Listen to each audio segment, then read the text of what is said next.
आप बोला straight line में आप सभी का खैर मकदम है और मैं हूं आपके साथ आज़ाद। सबसे बड़ी अपडेट जो है मैं आपकी खिदमत में लेकर हाजिर हुआ हूं कि अनंतनाग राजौरी पुंछ पार्लिमानी सीट पर जो काउंटिंग का सिलसिला आज सुबह 8 बजे से बदस्तूर जारी है और इस वक्त तक जो है जो क्या कुछ आंकड़े हैं वो आपकी खिदमत में लेकर मैं पेश हुआ हूं।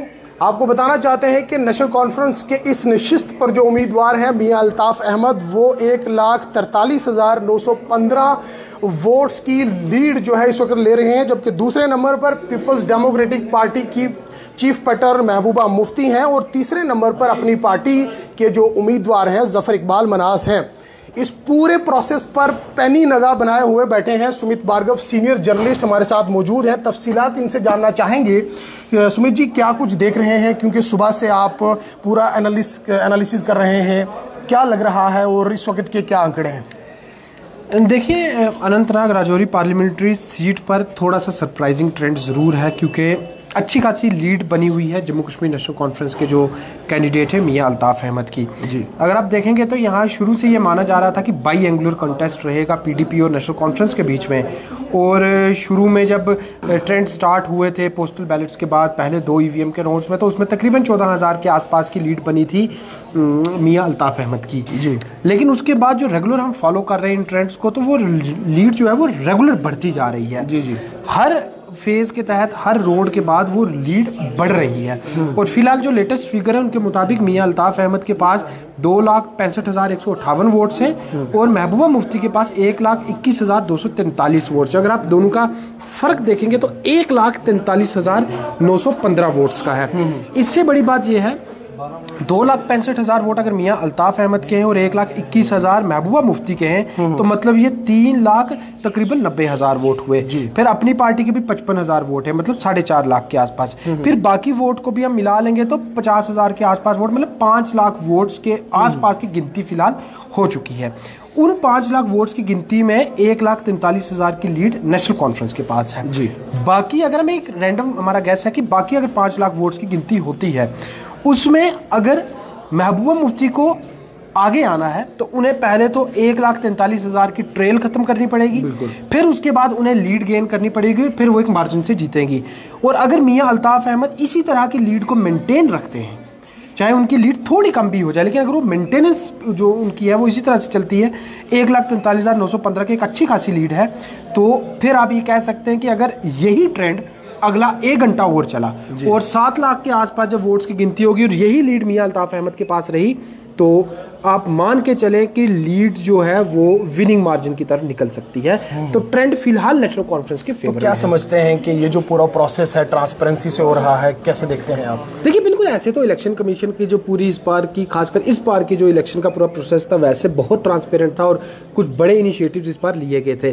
और अगर आप सिर्फ अनंतनाग राजौरी सीट को ना देखें, आप जम्मू कश्मीर की किसी भी सीट को उठा लें, जम्मू उधमपुर सीट में जो कुछ हद तक हमें लग रहा था वैसा ही हुआ है। लेकिन अगर आप देखेंगे खासकर बारामूला की सीट तो बड़े सरप्राइजिंग मोड में जा रही है। उसके अलावा आप कंट्री लेवल पे देखेंगे तो कुछ सरप्राइजिंग ट्रेंड जरूर हैं। अगर आप एग्जिट पोल को देखें तो एग्जिट पोल से तो पूरी तरह से उल्ट चला गया है, पूरी तरह से मैं उल्ट कहूंगा, और वह सरप्राइजिंग ट्रेंड है। तो कुल मिलाकर बात ये निकलती है कि वोटर्स ने सरप्राइज दे दिया है। जो हिंदुस्तान के हर एक हिस्से में वोटर्स हैं, उन्होंने किसी को बनक तक नहीं लगने दी कि वो क्या करने लगे हैं। हम फील्ड पर रहकर ये एक्सपेक्ट कर रहे थे कि राइट फ्रॉम फर्स्ट और सेकंड फेज नेशनल कॉन्फ्रेंस और पीडीपी के बीच एक कम मार्जिन की टक्कर होगी, लेकिन यहाँ फिलहाल जो मार्जिन है लीड में नेशनल कॉन्फ्रेंस का वो अच्छा खासा बना हुआ है। यहाँ पे भी सरप्राइजिंग मार्जिन है। इस तरह से सरप्राइज हर जगह, और ट्रांसपेरेंसी और जो आपने सवाल पूछा उसमें तो किसी को कोई शक वाली बात है नहीं, और अच्छा खासा बेहतरीन तरीके से जो है पूरा ये प्रोसेस चल रहा है। सुमित जी, क्या समझते हैं, क्योंकि जो नेशनल कॉन्फ्रेंस के इस नशिस्त पर उम्मीदवार हैं मियां अल्ताफ़ अहमद लारवी, वो 1,47,000 जो अब करंटली जो डाटा आ रहा है 1,47,235 की लीड ले रहे हैं। क्या आपको नहीं लगता है कि क्योंकि अगर 1-2 घंटे अगर 1 घंटा भी यही सिलसिला बदस्तूर जारी रहा तो बाकी जो कैंडिडेट्स हैं उन्हें काफ़ी मुश्किलों का सामना करना पड़ेगा? देखिए, अगर आप देखेंगे तो 8 बजे वोटिंग काउंटिंग शुरू हुई थी। जो काउंटिंग 8 बजे शुरू हुई थी उसमें पहले 1 घंटे में पोस्टल बैलेट्स की काउंटिंग हुई। मतलब जो ईवीएम्स की काउंटिंग थी वो 9 बजे के आसपास शुरू हुई। 9 बज के अभी जो है वो 12 बजने को, मतलब 3 घंटे में आधी काउंटिंग हो चुकी है और हमारे पास ट्रेंड जो है वो इस तरह का है कि मियां अल्ताफ़ अहमद के पास 1.5 लाख की लीड है। अगले 2 घंटे में ट्रेंड पूरी तरह से विनिंग साइड पे चला जाएगा। ठीक। और आप मान के चलें कि अगर अगले 1 घंटे में इसी तरह की लीड मेंटेन रही नेशनल कॉन्फ्रेंस के पास, तो वो पास पहुंच जाएंगे जीत के। हालांकि जीत आखिरी वोट तक जो है वो ना अनाउंस की जा सकती है, ना प्रिडिक्ट की जा सकती है। प्रिडिक्शन तो जीत की हम तभी लगा सकते हैं जब पेंडिंग जो वोट्स होंगे, जिनकी गिनती बचेगी, वो मार्जिन से कम रहेंगे। मतलब अब हमें गारंटी है कि मियां अल्ताफ अहमद के पास 1,47,000 की लीड है और जो वोट गिनने हैं वो 1,40,000 है। तो उससे हम बोल सकते हैं। तो उसके अलावा आप आपको क्या लग रहा है, आपको कौन सा राउंड जो है इस वक्त चल रहा है, क्योंकि और टाइमिंग क्या रहने वाली है, क्योंकि एक्सपेक्टेड क्या टाइम रहेगा? देखिए, आधा घंटा पहले जो हमारी बात हुई थी उसमें तो 7वां राउंड ईवीएम का चल रहा था। तो फिलहाल हमें उम्मीद है कि 11वां राउंड चल रहा होगा।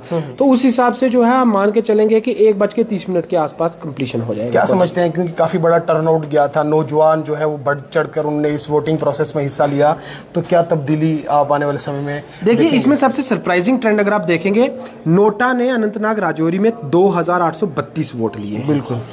नोटा एक ऐसा बटन होता है जिसमें आप जब उस बटन को दबाते हैं, इसका मतलब आप अपनी लिस्ट में दिए गए सभी कैंडिडेट से खुश नहीं है। नोटा एक लेटेस्ट इनिशिएटिव था इलेक्शन कमीशन ऑफ इंडिया का, अब से कुछ वक्त पहले जिसको वोट डालना पसंद नहीं था या उसे कैंडिडेट पसंद नहीं आता था, वो पोलिंग स्टेशन पर पहुंचकर वोट नहीं डालता था। वो कहता था मैं वोट नहीं डालूंगा।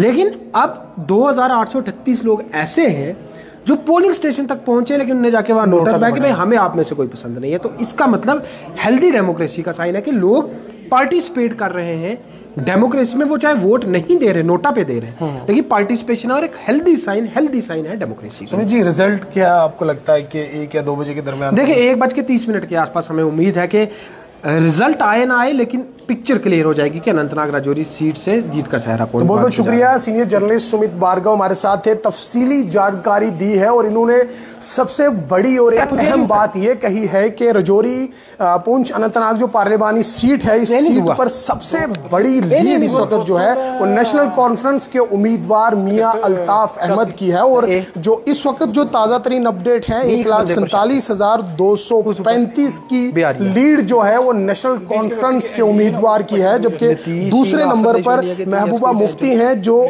1,47,235 वोट अभी भी पीछे चल रही हैं, जबकि जफर इकबाल मनहास जो हैं जिन्हें भारतीय जनता पार्टी का समर्थन भी हासिल था, जो खुद तो अपनी पार्टी के उम्मीदवार थे लेकिन उन्हें भारतीय जनता पार्टी की हिमायत भी थी, वो अभी काफी पीछे चल रहे हैं। लेकिन सबसे बड़ा सवाल ये है कि अभी इस वक्त जो एक नया ट्रेंडिंग सिस्टम है, जो एक नया initiative election commission of India की जानिब से लिया गया है, नोटा।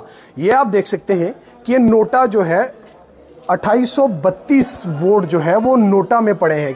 कुछ लोग ऐसे भी हैं जिन्हें इन तमाम तर कैंडिडेट जो है वो स्ट्रेट लाइन पर एक्सक्लूसिवली राजौरी पुंछ की जो 7 असेंबली सेगमेंट की सीटें हैं, जिस सिस्टम के लिए यहाँ पर जो है ये काउंटिंग बूथ बनाया गया है, काउंटिंग काउंटर्स लगाए गए हैं और तमाम तर जानकारियाँ आप सुबह सवेरे ही 8 बजे से ले रहे हैं। और सबसे बड़ा जो अपडेट है वो ये है कि नेशनल कॉन्फ्रेंस के उम्मीदवार मियां अल्ताफ अहमद जो है इस वक्त लीड जो है वो ले रहे हैं। स्ट्रेट लाइन के लिए राजौरी से आज़ाद।